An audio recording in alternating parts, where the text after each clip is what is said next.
Conseguir ser un destino turístico de huella de carbono cero, ser sostenible, mirar al futuro y cuidar pues uno de sus mayores beneficios, tesoros y diferenciaciones, que es ese entorno magnífico que tiene la Sierra de Guadarrama. Desde ADESGAM, la Asociación de Desarrollo Sierra de Guadarrama, se lidera un proyecto pionero para disminuir la huella de carbono de ese destino Sierra de Guadarrama. ¿En qué consiste esto de disminuir la huella de carbono? ¿Cómo se realiza?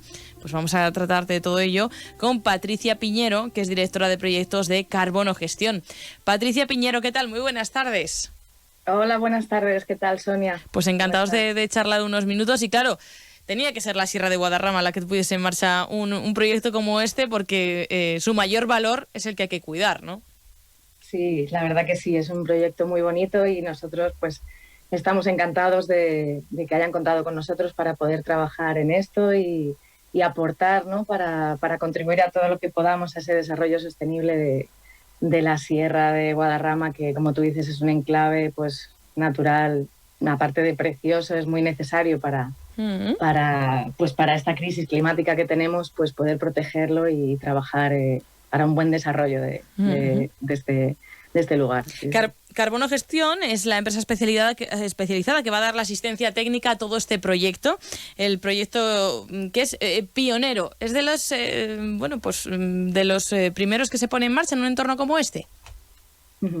Pues sí, es así. La verdad que en el momento actual en el que estamos, la sostenibilidad por fin empieza a tomar, ¿no?, la importancia que necesita, y pues tenemos la Ley de Cambio Climático actualmente que ya ha entrado en vigor. Entonces pues es muy importante este empezar a tomar acciones de verdad pues importantes, ¿no?, de protección de nuestro entorno y de pues cuidar esa biodiversidad que es tan importante para nosotros y para nuestro desarrollo al final. Bueno, pues vamos a ponernos manos a la obra a explicar este proyecto. ¿En qué consiste? Bueno, pues el proyecto a grandes rasgos consiste en analizar y cuantificar y analizar todas estas emisiones de gases de efecto invernadero que puede generar la actividad turística del destino. O sea, esto quiere decir pues medir cómo esta actividad que se desarrolla por el turismo pues influye sobre todo sobre el cambio climático, ¿no? Y analizando estas fuentes de emisión, viendo cuáles son las más significativas o las que tienen pues mayor presencia, ¿no? Trazar unas estrategias y definir unos objetivos mejores, ¿no?, para esta reducción de emisiones y, por tanto, pues para el desarrollo final del destino de una manera más sostenible, ¿no? Como lleva trabajando ADESGAM mucho tiempo en esto, pues poder, a través de la Comunidad de Madrid, poder trabajar en estas medidas, ¿no?, que fomenten pues un turismo más sostenible, ¿no?, medios de transporte más sostenibles o la gestión de la energía, ¿no? Conocer cómo es esa gestión de la energía, pues de los centros que se visitan, de las instalaciones y los desplazamientos de los visitantes, y ver cómo es ese consumo de energía y poder mejorar esto, ¿no?, y reducir esas emisiones. Claro, analizar, por ejemplo, cuando una persona llega al destino Sierra de Guadarrama, pues el trayecto que ha hecho, cuántas emisiones se pueden haber llevado a cabo pues por ese desplazamiento, si luego se desplaza dentro, cómo se pues calienta, por ejemplo, el hostal donde va a estar, las actividades, etcétera, ¿no? Medir cada detalle de lo que sería la experiencia completa de ese destino Sierra de Guadarrama. Cuando se tenga esa medición, ¿qué tipo de acciones se pueden tomar para compensar, digamos, esa huella de carbono? Claro, pues lo principal de esta medición es poder mostrar como el mapa más amplio, ¿no?, de este impacto y cómo se está trabajando, qué se está haciendo, y lo que decimos siempre, que lo que no se mide no se conoce. Entonces es fundamental poder establecer una base de estudio, ver cómo se está evolucionando esa actividad, ver qué emisiones tiene, y una vez que se conocen, se pueden trazar acciones que sí que las reduzcan.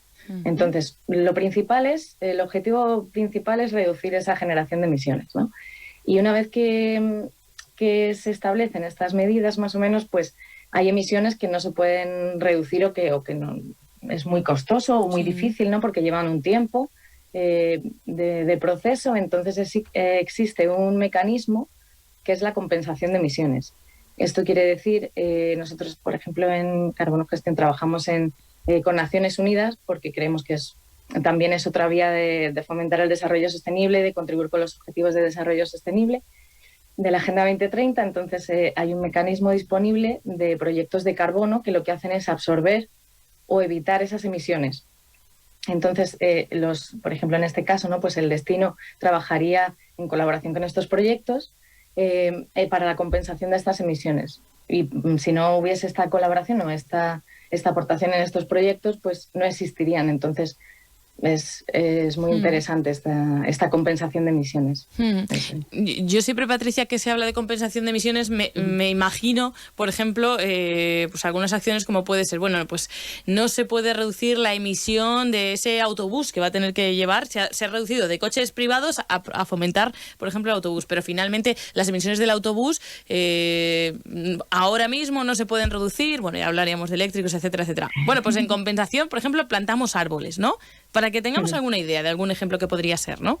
Sí, es como tú dices, por ejemplo, al hacer este estudio, pues dices, vale, entiendo que el vehículo privado es más contaminante que el vehículo en transporte comunitario, pues vamos a poner un transporte colectivo, vamos a trabajar con esto, ya has reducido emisiones, pero sigue estando el autobús con sus emisiones. La idea es poder seguir reduciendo y tener otro tipo de combustibles o que sean eléctricos, pero mientras tanto existe esta manera de compensar las emisiones, que es trabajando en proyectos en los que absorben estas emisiones, pues imagínate, pues una reforestación, una forestación de una zona, ¿no? O el cuidado de esa biodiversidad, o pues esta plantación de árboles, o incluso no tiene que ser absorción tal cual, sino evitar que se produzcan estas emisiones. Por ejemplo, la creación de una hidroeléctrica, la generación de energías renovables, todo esto son este tipo de proyectos, no tienen que absorber. También funciona que dejen de emitirlas, o sea, que se compense, se trabaje en otros proyectos que sí que evitan estas emisiones. Bueno, qué interesante. Porque al final no deja de ser un impacto global. Claro. Aunque trabajemos en local, pero el cambio climático es global, entonces todas estas acciones cuentan para poder mitigar. Claro, tan global que creo que con ello también se cumple un pacto verde europeo en el que se busca que Europa sea el primer continente neutro climáticamente en 2050. Eso es. El Pacto Verde Europeo es un poco la hoja de ruta, ¿no? Y la referencia que tenemos normativa, que se está trabajando desde hace años, pero por fin ya pues hay bastantes avances con esto. Siempre digo, ¿no? que necesitamos ser un poquito más ambiciosos, pero es bastante más de lo que teníamos estos años atrás. Entonces es genial porque tenemos una hoja de ruta que nos permite pues seguir trabajando en estas acciones y sobre todo que la administración pública también pueda colaborar y tenga estos fondos, ¿no? europeos que ayuda mucho en este trabajo de poder seguir desarrollando pues, nuestra actividad de manera sostenible. Lo último, así como me has hablado de eso, de ir dando esos pasos, ahora mismo lo primero es hacer el cálculo, saber, ¿no? Hacer la fotografía de cuál es la huella de carbono de este destino Sierra de Guadarrama, luego ya se irá avanzando. Si hablamos de plazos, ¿cuándo arranca ya, si no ha arrancado, ese cálculo de las emisiones? ¿Cuándo se podrían poner en marcha las primeras acciones? Pues ya estamos trabajando en ello. Ya llevamos un pequeño tiempo trabajando en ello y es un proceso que, bueno, pues no tiene unos tiempos establecidos. Pues recopilamos toda esa información, entonces, pues los tiempos son extensos, pero la verdad que por ahora ya tenemos alguna buena base establecida, estamos viendo más o menos los avances, vamos incorporando esos datos, los vamos analizando. Y finalmente, pues cuando tengamos todo el estudio bien detallado y bien mirado por todos, ¿no? que eso tenga su consistencia y su rigor, pues poder compartir el informe o ya realizar pues las acciones de mejora, propuestas o trabajar en la compensación. Eso es. Bueno, para llegar al destino hay que dar los primeros pasos, en eso estamos. Muy importante también poner en valor esos primeros pasos de este proyecto pionero en la Sierra de Guadarrama, como destino Sierra de Guadarrama, que está liderado el proyecto por ADESGAM, que ya saben que es la Asociación de Desarrollo Sierra de Guadarrama, en la que se incluyen los principales municipios de nuestro entorno en relación con la sierra. Patricia Piñero, directora de proyectos de Carbono Gestión, un placer charlar unos minutos, estaremos muy atentos a todo lo que vaya ocurriendo. Muchas gracias a vosotros por darnos voz y nada, encantados de poder trabajar en esto y muy ilusionados con este proyecto. Muchas gracias, Patricia. Hasta pronto. Muchas gracias.